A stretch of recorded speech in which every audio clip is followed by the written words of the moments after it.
और आज जो हम लोग स्कूलों के अंदर खेल मैदान की कल्पना करते हैं या शारीरिक शिक्षा की कल्पना करते हैं, वो कौन था? डीजी वाकरकर। इसको हम लोग पढ़ेंगे।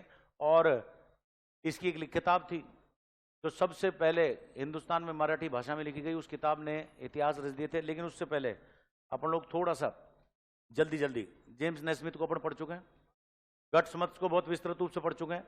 लेकिन ये सेकंड प्रश्न वो प्रश्न है जिसने आपके 3 मिनट खाए होंगे। गट्समत्स जर्मनी में आधुनिक शारीरिक शिक्षा के जनक रूप में जाना जाता है? नहीं। गट्समत्स की पुस्तक अपन ने पढ़ ली है, जिम्नास्टिक फॉर यंग, इसने यहाँ इसको यूथ लिख दिया है, कोई बात नहीं है। गट्समत्स का शैक्षिक दौरान सारी गतिविधि के माध्यम से बौद्धिक विकास शक्ति से अस्वीकारता था, सारी चीजें अपन पढ़ चुके हैं। आगे देखो, तीसरा प्रश्न कह रहा है कि साहब जर्मनी में क्या था, स्वीडन में क्या था, डेनमार्क में क्या था, ग्रेट ब्रिटेन में क्या था? डेनमार्क, स्वीडन, जर्मनी, 3 देश को अपन पढ़ चुके हैं। ग्रेट ब्रिटेन को अपन ने नहीं पढ़ा, ग्रेट ब्रिटेन को अपन आगे पढ़ाएंगे जब भारत में शारीरिक शिक्षा का इतिहास आएगा। लेकिन हम आपको ये बता चुके हैं कि विश्व में बॉल खेल का जनक कौन से देश को माना जाता है? इंग्लैंड। और हमने ये भी पढ़ा दिया कि इंग्लैंड ने दूसरे विश्व युद्ध के बाद YMCA को बढ़ावा देने के लिए अलग अलग देशों में बॉल खेलों के रूप में, ये पहले 3 प्रश्न अपने रजिस्टर में तीनों लिखे हुए हैं। कौन से खेल क्षेत्र में खेलो इंडिया योजना, ये करंट अफेयर्स का प्रश्न है। प्राचीन ओलंपिक खेल अपन पढ़ चुके हैं। मीजी पुनर्स्थापन, ये मीजी पुनर्स्थापन जो है ना, ये रिहेबिलिटेशन के ऊपर है। और मैंने आपको एक रेकी किरणें पढ़ाया था, जापान में रेकी किरणों के माध्यम से इलाज की नई तकनीक खोजी गई थी। हम मीजी नहीं लिख पाए, लेकिन 6 प्रश्न अपने रजिस्टर से सीधे सीधे फर्स्ट ग्रेड के एग्जाम में आए। ठीक है। कौन निशानेबाजी है पढ़ चुके हैं अपन लोग करणी सिंह को भी पढ़ चुके हैं। 1960 राज्यवर्धन को सारी दुनिया जानती है। अपूर्वी चंदेला करंट अफेयर्स का है, राज्यश्री कोई है ही नहीं। ठीक है। हमारे व्यक्तित्व के सबसे अधिक मूल स्तर, पर्सनैलिटी हमने पढ़ा नहीं है, लेकिन फर्स्ट यूनिट में यदि हम पर्सनैलिटी को पढ़ते तो वहां पर ये जरूर आता। पर्सनैलिटी होता पर्सोना से बना हुआ, अंदर क्या और बाहर क्या, इंट्रोवर्ट और एक्सट्रोवर्ट। बुद्धि और विकास ये हमने पढ़ाया नहीं। साई अभी हम लोग जब पढ़ेंगे, यूनिट 3 की शुरुआत करेंगे और 1984 पहुंचेंगे तो वहां पर हम लोग साई की NSTC स्कीम को पढ़ेंगे, national sports talent context scheme, विस्तृत पढ़ाएंगे। सीधे सीधे 8 प्रश्न अपने रजिस्टर से। उच्च सेंसेशन सीकिंग मैं लिखा चुका हूं आपको, सेंसेशन प्लस मीनिंग, परसेप्शन, संवेदनाओं से समझना, याद है यूनिट 4 में। शारीरिक क्रियात्मक में बुद्धि, असफलता, अपर्याप्तता, नियंत्रण ज्ञानी और अपराध बोध ऐसे कारक है जो खिलाई हुए। चिंता कब पैदा करते हैं? ध्यान करो, मैं एंजाइटी लिखा चुका हूं, चिंता से पहला पैदा होने वाली दुश्चिंता। खेलों में आंतरिक और बाह्य प्रेरणा के बीच, मोटिवेशन यूनिट 1 का पार्ट है। यदि मैं पढ़ाता और बाद में पढ़ा देंगे तो आंतरिक और बाह्य प्रेरणा। आंतरिक जब हम किसी से अंदर ही अंदर प्रेरणा लेते हैं, पत्नी, प्रेमी, बच्चा, बीवी या कोई और बाहरी जब हम देखते हैं कि इसमें कौन सा अवार्ड है, रिवार्ड है, विश्व विजेता का दर्जा मिलेगा। निम्न में से चिंता की विशेषता नहीं है। चिंता अपन ने लिखा दिया था एंजाइटी, चिंता से पहले की चिंता यानी कि दुश्चिंता। सोमेटोटाइप पढ़ चुके हैं अपन लोग, सोमेटोटाइप पूरा लिखा दिया है। निम्न में से कौन सा कथन, ये असर्सन रीजन का है जो नेट में आता है, 100 में से 5 विद्यार्थी इसको सॉल्व कर पाते हैं। वेनर के मूल आरोपण वर्गीकरण का हिस्सा नहीं है, साइकोलॉजी का प्रश्न है, हमने नहीं पढ़ा है इसको। शारीरिक शिक्षा और खेल विभाग के लिए प्रचार करने का सबसे अच्छा तरीका क्या है? पहले आपके यूनिट 5 के अंदर 2 चीज हुआ करती थी। एक हुआ करता था बजट, बजट के ऊपर इसमें 2 या 3 प्रश्न है, बजट को हटा लिया गया है। और ये पब्लिक रिलेशन की बात कर रहा है, ध्यान करो, हमने जनसंपर्क 6 लाइनों में लिखाया था और उसी से ये प्रश्न पूछा गया है। प्रत्यक्ष और अप्रत्यक्ष हमने पढ़ा था सेमिनार, रैलियां, स्पोर्ट्स डे का आयोजन। प्रेरणा के बारे में कौन सा कथन सही है? प्रेरणा, मोटिवेशन हमने पढ़ाया नहीं है, लेकिन पढ़ाते तो ये 100% हमारे उसी में से आता। श्रव्य दृश्य सामग्री पढ़ चुके हम लोग यूनिट 5 में। विशिष्ट पाठ योजना हमने पढ़ लिया। पाठ योजना कितने प्रकार की? जनरल और लीग टूर्नामेंट तुम्हारे रटा पड़ा है। 6 है तो कितने मैच खेले जाएंगे? हमने बताया था 6 को हटा दो, 5 में 4 जोड़ो कितना हुआ? 9, 9 में 3 जोड़ो कितना हुआ? 12, 12 में 2 जोड़ो कितना हुआ? और 1 जोड़ो, यानी ऊपर की संख्या का हटा को, नीचे वाली को सबको जोड़ दो। निम्न में से कौन सा बजट पहले आपके हुआ करता था, अभी बजट को हटा दिया गया है। यूनिट 5 में बहुत छोटा सा चैप्टर होता था, आधे पेज का, और ये प्रश्न उसी में से आया हुआ है। नॉकआउट टीमों में 19 है तो कितनी भाई? खत्म कहानी। इसके बाद कौन सी चैलेंज प्रतियोगिता नहीं, ये पढ़ लिया अपन ने। बेंगल क्रॉसवेयर लैडर, अनुत्तरित ब्रिज जो होता है वो, इसका स्नूकर और जैसा एक टूर्नामेंट होता है, ये अपने पढ़ लिया है। सांत्वना प्रतियोगिता हमने पढ़ लिया है, यही प्रश्न आया। कौन सा प्रशिक्षण काल उच्च मात्रा लेकर मध्यम तीव्रता? सबसे लंबा कौन सा होता है? तैयारी काल, प्रिपरेटरी फेज। एक विद्यार्थी वर्गीकरण की कौन सी विधि नहीं है? वर्गीकरण क्लासिफिकेशन जो है वो आपके फर्स्ट ग्रेड के अंदर जुड़ा हुआ है। हमने टेस्ट मेजरमेंट तो पढ़ लिया, लेकिन मैंने आपको एक जगह एक लाइन लिखाई थी, वर्गीकरण के जनक डडले एडवर्ड सार्जेंट और एडवर्ड हिचकॉक। मैंने आपको बताया था क्लासिफिकेशन के जनक थे।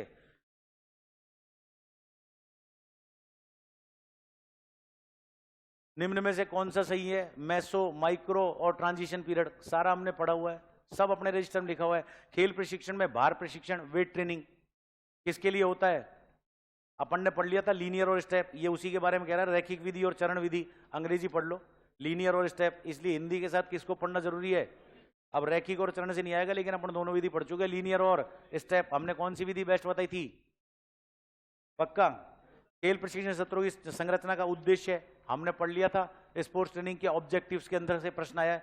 कौन सी तकनीक प्रशिक्षण के दूसरे चरण की विशेषता नहीं है? ध्यान करो, हमने गामक सिखलाई के कितने चरण बताए थे? सीधा सीधा प्रश्न आया उसमें से। प्रशिक्षण की आइसोकाइनेटिक विधि को सबसे पहले किसने पेश किया? आइसोमेट्रिक, आइसोटोनिक, आइसोकाइनेटिक, जे पेरिन, याद है ना? हाँ, लिखा रखा है अपन ने। प्रशिक्षण का खिलाड़ी को कितने होने के लिए सबको पता है, अपन ने वार्म अप और कूल डाउन में अवधि पढ़ी थी, ध्यान है? कौन सी प्रतियोगिता पूर्व मीसो चक्र की विशेषता है? मीसो चक्र में स्पष्ट तौर पर अपन ने इसको लिखा हुआ है। लगभग 36 प्रश्न तक अपन पहुंच गए, और 36 में से अभी तक लगभग 25-26 प्रश्न हमारे रजिस्टर से ऐसे कैसे आए हुए हैं, निर्भर आपके ऊपर करेगा कि आप उसको इंटरप्रेट कैसे करते हैं। रिकवरी चरण के दौरान ध्यान करना, सुपर कंपनसेशन, ये मैं आपको लिखाना भूल गया, ये मेरी गलती है। सुपर कंपनसेशन मैं लिखा दूंगा अभी, उस वक्त मैं आपको लिखाना भूल गया कि सुपर कंपनसेशन होता क्या है। जब हम लोग किसी प्रतियोगिता के लिए अपने ट्रेनिंग पीरियड को इस प्रकार से डिजाइन करते हैं कि वो हमारे लिए डेली रूटीन का भाग हो जाता है, वो क्या होता है? Super compensation. ये मेरी मिस्टेक, मैंने इसको लिखा ही नहीं। ये हम लोग एनाटॉमी फिजियोलॉजी में पढ़ते हैं। आरबीसी का नाम स्केलेटल मांसपेशी। खेल प्रशिक्षण कारक को नीचे से ऊपर तक सेट करो। तो देखो अपन अंग्रेजी में देख ला, मैंने आपको लिखा रखा टेक्टिकल ट्रेनिंग, टेक्निक ट्रेनिंग सब लिखा है। पहले कागज पर प्लान आएगा, स्ट्रेटेजी, फिर मैदान में आएगा टैक्टिक्स, फिर खिलाड़ी उस तकनीक को अपने हिसाब से करता है तो टेक्निक। ये सारी अपन ने लिख ली है। मांसपेशियों के संकोचन में स्लाइडिंग फिलामेंट पढ़ाऊंगा मैं यूनिट 7 के अंदर। वसा कोशिकाएं पढ़ाऊंगा आपको, लेकिन मैंने आपको बता दिया है, ध्यान करो। बच्चे को अपन ने कहानी सुनाई थी तो 4 लाइन की।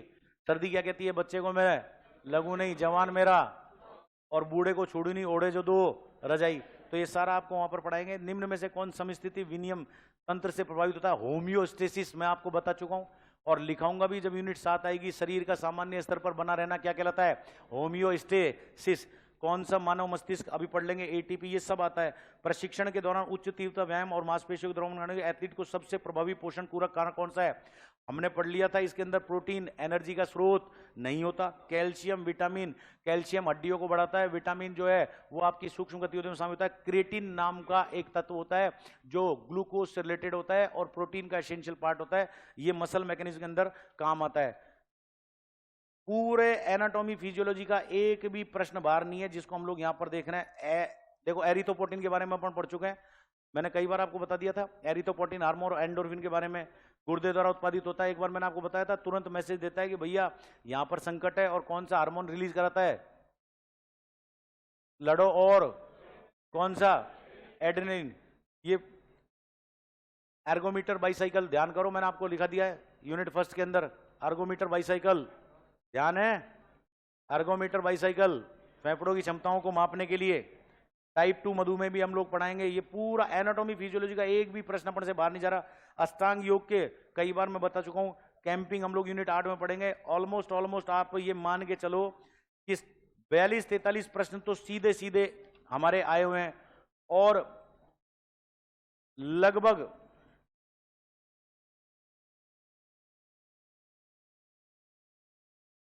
बात में अपन पढ़ते हैं कि उस पुस्तक का नाम चुने जिसमें महर्षि पतंजलि ने योग के 8 तत्वों का वर्णन किया है। योग सूत्र, सूत्रों के रूप में 196 सूत्र थे, उसने पढ़े तो योग सूत्र है, ठीक है। संस्कृत सारे ये योग को जब आप पढ़ोगे, अभी एनाटॉमी फिजियोलॉजी जब आप पढ़ोगे ना, एज इट इज प्रश्न जो है ना, लगभग आप ये मान के चलोगे जब हमारा कोर्स पूरा हो जाएगा, इसमें 84 से 85 प्रश्न आपके रजिस्टर में रखे हुए मिलेंगे। ये देखो, ये एक प्रश्न आया है, सही शरीर वसा प्रतिशत के साथ विवरण मिलाएं। पुरुषों में 23%, महिलाओं में 18%। ध्यान करो, मैंने आपको व्यक्तिगत विभिन्नताओं में लिखाया हुआ है। आगे कह रहा है पुरुषों के लिए न्यूनतम वसा, महिलाओं के लिए न्यूनतम वसा, ये हमने नहीं लिखाया क्योंकि वो व्यक्तिगत विभेदन था। सारा एज इट इज। ये कह रहा है ग्रीक संस्कृति के किन दो तत्वों ने खेल परंपराओं की नींव रखी, हम ओलंपिक में पढ़ चुके हैं। कौन सा पदार्थ प्रदर्शन वर्धक कहा जाता है? 2013 तक आपके डोपिंग का एक चैप्टर हुआ करता था, डोपिंग के चैप्टर को हटा दिया है। कैफीन, कैफीन कॉफी में होता है और चाय में होता है निकोटिन। इन दोनों को पीते ही हमारे अंदर एकदम से क्या जाती है, ताजगी आ जाती है। एरोबिक व्यायाम पढ़ चुके हैं हम लोग, सीधा सीधा आया हुआ है। कौन सा पदार्थ एथलीट द्वारा उपयोग किया जाने वाला सामान्य एर्गोजेनिक सहायक नहीं है? तो ध्यान रखना, एरिथोपोटिन ये हार्मोन होता है, इसको हम लोग इनटेक कर सकते हैं। कैफीन कॉफी में होता है, एनारोबिक स्टेरॉइड होता है। विटामिन सी ये कह रहा है कि कौन सा सामान्य एर्गोजेनिक सहायक नहीं है। मैंने आपको यहां नहीं लिखाया, लेकिन मैं यूनिट 7 में आपको लिखाऊंगा ग्लाइकोलाइजन का लोडिंग। लिखाया है कहीं? मैंने आपको लिखाया 2% सॉल्यूशन, यदि कहां पर लिखाया था?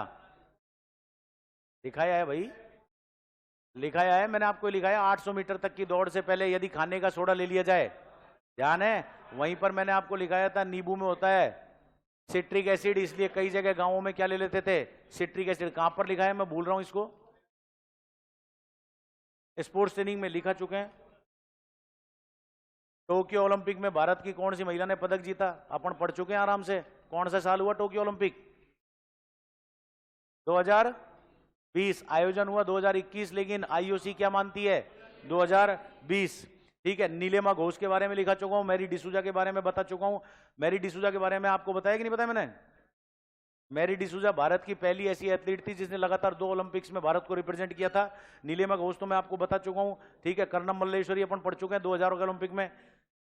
वोल्फ के नियम के अनुसार हड्डी यांत्रिक तनाव, ये टिपिकल प्रश्न दे दिया, इसको हम पढ़ाते नहीं है, लेकिन मैं इसको शामिल कर दूंगा अभी आपको। वोल्फ का नियम होता है जब हम हड्डी को पढ़ते हैं, क्योंकि एक्चुअली क्या है कि हमने जब एनाटॉमी फिजियोलॉजी को ज्यादा डीप में पढ़ाया तो विद्यार्थी ये कहता है थोड़ा सा इसको कम करो। ठीक है। इलेक्ट्रोथेरेपी पद्धति ध्यान करो, अल्ट्रासाउंड के बारे में हम पढ़ चुके हैं।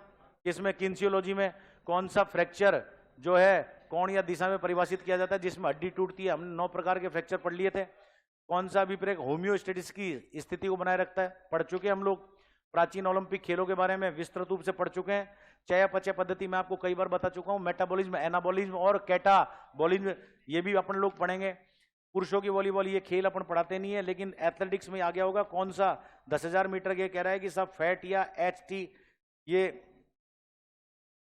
एथलेटिक्स में पढ़ा दूंगा। हालांकि मैं रनिंग तकनीक के बारे में पूछ रहा है, हॉकी में फ्लिक के बारे में पूछ रहा है। हॉकी में फ्लिक किसे कहते हैं?